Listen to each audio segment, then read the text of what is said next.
மறைந்த முன்னாள் முதல்வர் எம்ஜிஆரின் 107வது பிறந்தநாளை ஒட்டி சென்னை ராயப்பேட்டை அதிமுக அலுவலகத்தில் எம்ஜிஆர் சிலைக்கு அக்கட்சியின் பொதுச் செயலாளர் எடப்பாடி பழனிசாமி மாலை அணிவித்து மரியாதை செலுத்தினார். பின்னர் தொண்டர்களுக்கு எடப்பாடி பழனிசாமி இனிப்புகள் மற்றும் நலத்திட்ட உதவிகளை வழங்கினார்.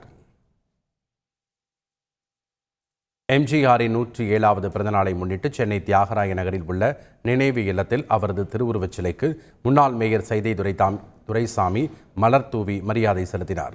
பின்னர் பேட்டியளித்த அவர் அனைவரது இதயத்திலும் எம்ஜிஆர் வாழ்ந்து கொண்டிருப்பதாக தெரிவித்தார். திரைப்படமானாலும் சரி அல்லது ஆட்சி ஆனாலும் சரி, இந்த இரண்டையும் மக்களுக்காக பயன்படுத்தினார். அதுதான் புரட்சித் தலைவர் எம்ஜிஆர். திரைப்படத்தில் சொன்னவற்றையெல்லாம் ஆட்சி அதிகாரம் கிடைத்த பொழுது அதை நிறைவேற்றினார்.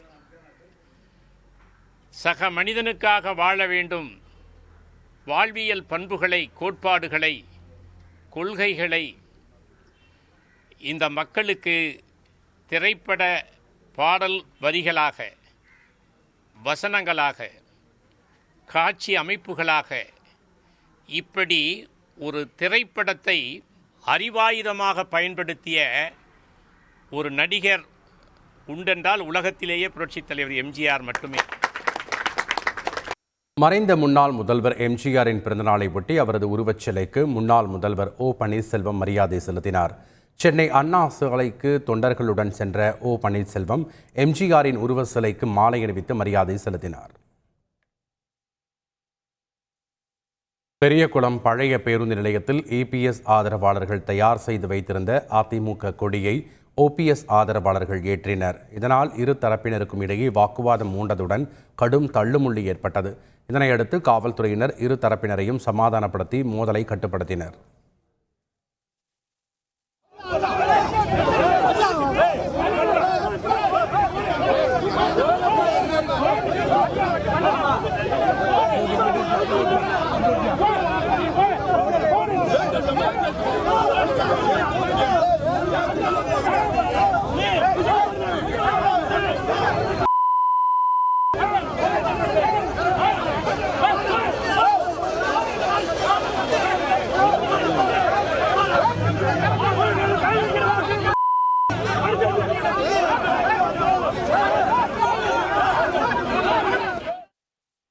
மறைந்த முன்னாள் முதல்வர் எம்ஜிஆரின் பிறந்தநாளை ஒட்டி சென்னை தியாகராய நகரில் உள்ள எம்ஜிஆர் நினைவு இல்லத்தில் சசிகலா மரியாதை செலுத்தினார்.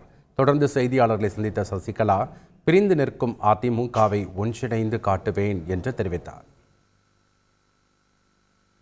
5 விரல் ஒவ்வொரு விரலும் ஒவ்வொரு அளவுகோலில் இருக்கும். அது ஒன்று தனியாக இருந்தால் சாதிக்க முடியுமா?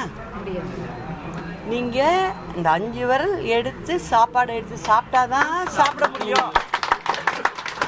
இது நான் ரொம்ப புரியாதவங்களுக்கு கூட புரிய வைக்கிற மாதிரி சொல்கிறேன். இதுக்கு மேலே என்ன சொல்லணும்னு நினைக்கிறீங்க? அதனால் எல்லாரும் ஒன்று சேர்ந்தணும் அப்படிங்கிறது தான். தொண்டர்களும் கொதிச்சு எழும்பிடுவாங்க. ஏன்னா தொண்டர்கள் எல்லாரும் வருத்தப்பட்டுக்கிட்டு இருக்காங்க. அதுதான் உண்மையான தகவல். நிச்சயமாக நான் சொல்கிறேன், அப்போ எப்படி 2 இருந்ததை ஒன்றா இணைச்சி நாங்கள் சக்ஸஸ்ஃபுல்லாக வெற்றியை கண்டோமோ, அதே போல் நிச்சயம் நான் செஞ்சு காட்டுவேங்கிறதுல செய்திகளை உடனுக்குடன் தெரிந்து கொள்ள உடனே சப்ஸ்கிரைப் பண்ணுங்க.